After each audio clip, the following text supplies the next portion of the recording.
Right, they look like they're nearly all lined up. Just one. Richard Hayward's put his arm on. Oh, okay. Where? Okay. Oh, okay.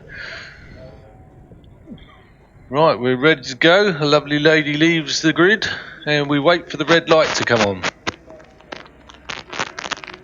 And they're out, and they're off. Mark Hay there. Hayden Smith was on second on the grid. It looks like he's gone back 4 or 5 paces. Looks like he just didn't get the launch correctly. And Mark Hager's has held him off. He's held off Kev Woolley briefly, but he's cut back through on the inside, and Kev Woolley takes his place at the head of the field. Yeah, that was a particularly good start from Mark. He was staying on the grid, so just a little bit further back as well. But, yeah. It's left his braking a little too. Maybe that's what he arrived quicker than he thought, perhaps. Indeed, Kev doing Kev stuff, and as we mentioned earlier, it won't be long, according to Kev and according to Kev's records, it won't be long before he has notched up, if he keeps on going the way he's going, 100 podiums in a row. Yes, you did hear that correctly. 100 podiums in a row. Now that, if you look at the depth of field here, we started the weekend with about 31 riders on this grid, a nice full grid, and to actually have someone on the grid that's managed to achieve that level of consistency and consistency at the front of the field really is something remarkable and well worth talking about. Yeah, and they're setting lap records at the same time. Exactly. It's not that he's out for Sunday ride, he's always pushing on. No, talking of pushing on, Mark Hay has not given this up, because this is as close as I've seen at the end of the first lap, I think, all weekend. And so Mark Hay is, well, determined. I know they're all determined, but it looks like he's got an extra, maybe more Weetabix this morning. It is. Nice one, Paul. Yeah, Hayden Smith is back to 4th. And who was that in 5th? I didn't quite see who that was in 5th. It was Dave Ball, yeah. Richard Hayward 6th, Tom Ridley in 7th, Damien Lee in 8th, Paul Neild in 9th, and is it Adam Sheriff bringing up the top 10 there. Yeah, Neild, Sheriff and Davis, that's the top 3 in the clubman, as you say.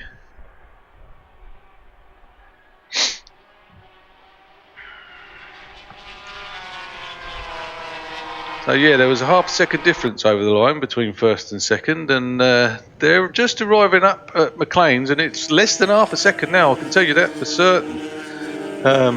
Let's see what happens once they come out of Coppice and make the run down to the Foggy S's, because, as I say, Mark Haig's not giving this up. I think this might depend on how close Kev knows he is.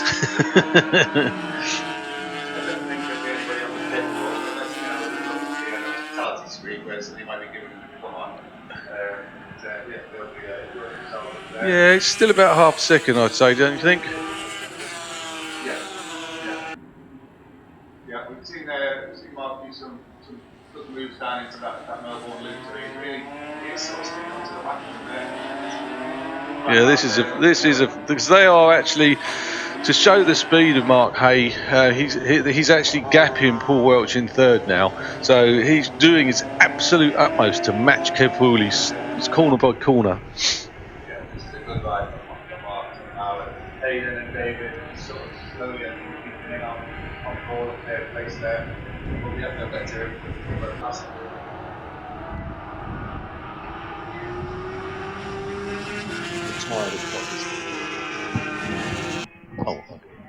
Yeah, it looks like Ian Davis, number 64, has retired. For anyone that's listening about for Ian Davis, he's not crashed or anything. Apparently, he's retired up at Coppice.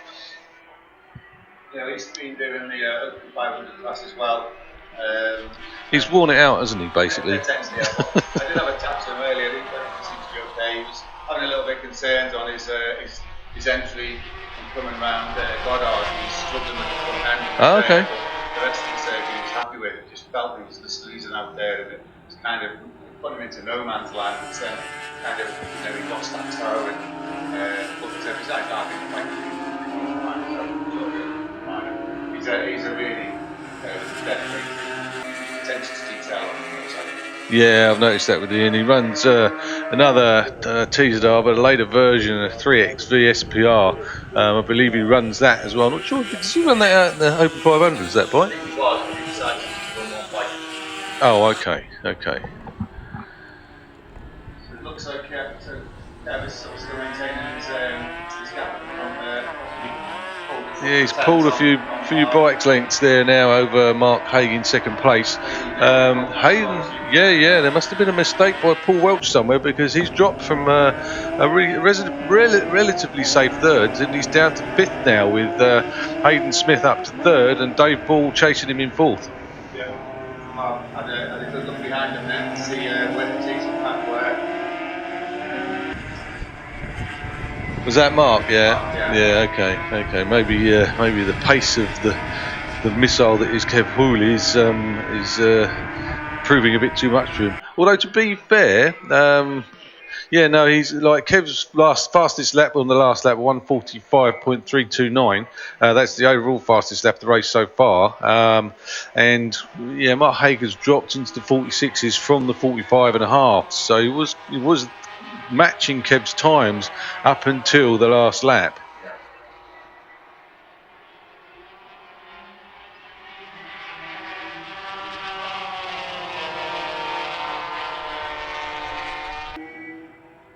So the clubman is still headed up by Paul Neal. Adam Sheriff in second, and Simon Tunnell on like 30. I think he's in a lonely place in third place. Paul Cullen behind him. Adam Mark in fourth, Kev is in fifth. So Kev's had some good rides today this weekend, I think. Good solid rides for Reverend Kevin. Yeah, the legend that is Kev Marshall.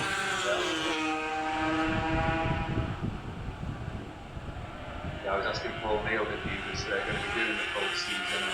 All right. He doesn't think he can make the next round. Oh, okay. But his nearest competitor, I believe, at the championship is Ian Davis. So this obviously will help Paul's quest. With Ian Davis will pull out early on in the race. And I do believe that Ian Davis will be the Alaman TT as well, so he won't be getting the next one, so I might not be a bad thing. Okay. Paul cannot make this next round, so he'll keep his championships hopes alive for the rest of the season. So. Okay, I think Kev Hooley's started to manage this race, because he's just had a nice long look behind as he came across the start-finish line to see exactly where his the chasing pack, or the solitary rider in this case, Mark Haig, is. And I think we'll see Kev managing this to the end, because he's just done yet another fastest lap, 1:44.668. But as they say in racing, you only go as fast as you need to finish. If you're going to win, don't risk binning it just to make a quicker lap time. He's already obliterated his own lap record yesterday, ladies and gentlemen, by over 2.3 seconds, which is by far and away the biggest margin of breaking a lap record I can remember from this weekend. We have had a lot of lap records go this weekend, pretty much maybe almost all of them, which shows that the conditions have been really good this weekend for some excellent racing. Yeah, I was just saying that Pete Nichols, the guy who's got the club bike at Alton, Yeah. he's having a nice little race with Chris Whitlock down in 19th and 20th. He's going on to Bengate. I think I saw them on Saturday Caravan having a chat, so yeah, they'll be having the bragging rights later on.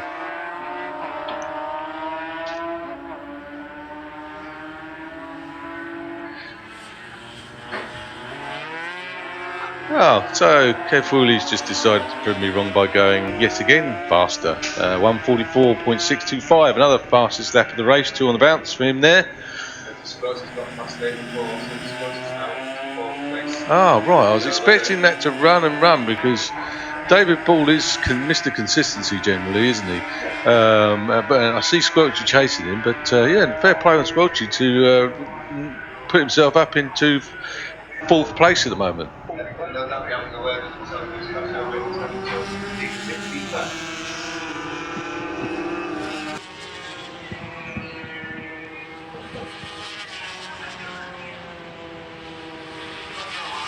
Right, where are we? We're on lap 5, 2 laps to go. So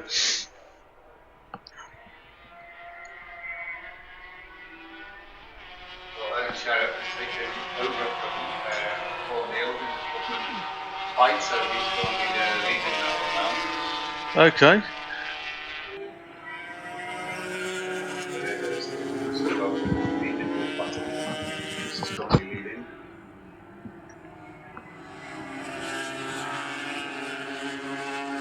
Well, it appears I've been talking to myself for a while here. Sorry about that, ladies and gents. Peter's now officially joined us with the mic. Right. That's working. Yeah, and I can't remember what I've said now, so. That's all right. Neither can I. Yeah. Right, Kev Worley's just overtaken the back marker down into the last corner. David Paul, Scroachy, Goddard. What have they collided? Oh, okay. So that Yeah. battle has heated up, you are correct. Yeah, Dave Paul has gone underneath Paul Welch into the last turn at Goddard. So that means he's retaken that fourth place, and Paul Welch is now back down at fifth. So that one's going to run to the end by the looks of it, because they are side by side almost as they go into Redgate and clearing off down towards Craner Curves. Yeah, that was obviously a close one by Paul there. I thought he was going to make that one stick, but David held his line and maintains that fourth place. So I was saying, actually, there's a nice fight for the lead of the Clubman trophies in this race, and it was just been switching between Paul Neal and Adam Sheriff between first and second. So Paul Neal has now retaken that lead. Yeah. And I was saying when I was off mic that Paul was looking at doing a full championship. Wasn't going to do a full championship, but as he's had a good start to the season, but he cannot do the next round. So he's hoping that he can maintain enough points through this round. Ian Davis is out. He's been his closest competitor. I think they're both going to be missing the next round. So the battle will commence at Snetterton, I believe, at the one after. So it's definitely a good championship to keep an eye on. Yeah. I mean, another shout out to the guy on the club bike, the bike that you can rent yourself if you've got a race license, an ACU race license, or if you can get yourself an ACU race license, leathers, boots, and a crash helmet, gloves. You can turn up and rent the YPM club bike. Which is beautifully prepared this year by Dave Ball and Tess Bickerstaff, who also runs the website. Any information? Oh, we've got the checkered flag there. I've been caught out there. That was a lap earlier than I expected. So Kev Hooley has taken the win from Mark Haig and Hayden Smith, followed by David Ball, who did get that fourth place, and off of Paul Welsh. And then we've got Tom Ridley, Richard Hayward, Damien Lee, and Adam Neild. Just bringing out the top 10. Paul Neild, excuse me. Ninth, and then Sheriff in 10th. That's where I was going with that. Okay, just going back to the club bike. You can actually, for how much is it these days? $6.50. So that will get you race entry, practice on the Friday. Comes with good tyres, fueled up, pit crew, all the advice you need. Anything I missed, Pete? No, that covers it. Don't forget your dog tag. Exactly. Yeah. You pay a deposit up front, which I believe is £100, and that secures your place. And then you need to pay the rest of it by 30 days prior to the meeting, because obviously if you're not going to do the meeting, then we need to know and fill the spot. Currently this year they're all filled, but that's not to say if you're interested don't put your name in, because by all means put your name in, because people do drop out occasionally. So but it is a great experience, and there are a lot of people on this grid that have come through that experience and decided that this is the class for them and this is what they want to do in their spare time, and fair play to them, because look at the weather today, and look at the excellent racing action we're getting within this class right the way throughout it, all the way down the field. Yeah, definitely. Yeah, it's certainly a very good class to be a part of, and you certainly then end up having belonging to something